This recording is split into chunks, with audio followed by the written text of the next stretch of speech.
I've tried a lot of different types of insulin and I found a lot of them were not working for me. I actually ended up sticking with the insulin that I've been on since I was first diagnosed. I found that a lot of the other brands either made me gain weight, which was really hard to lose after. It didn't work as effectively, it actually took a lot longer for the insulin to kick in, or I just needed a bunch more insulin to what I would normally use. Also depends on the types of carbs that you're eating. So for example, for me, rice makes me go super high for hours and it's incredibly hard for me to manage it.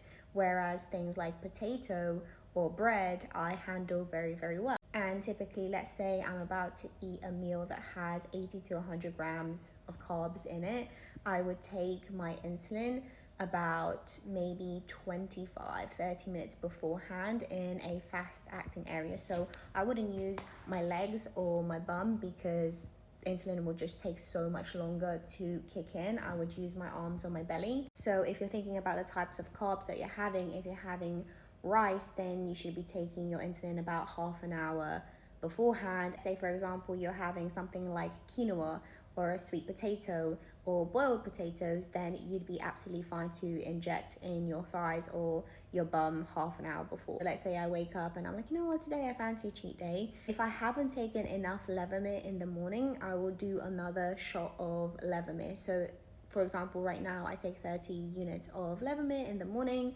and let's say I woke up today and I was like, okay, it's going to be a cheat day. I took my 30 and that was 2 hours later.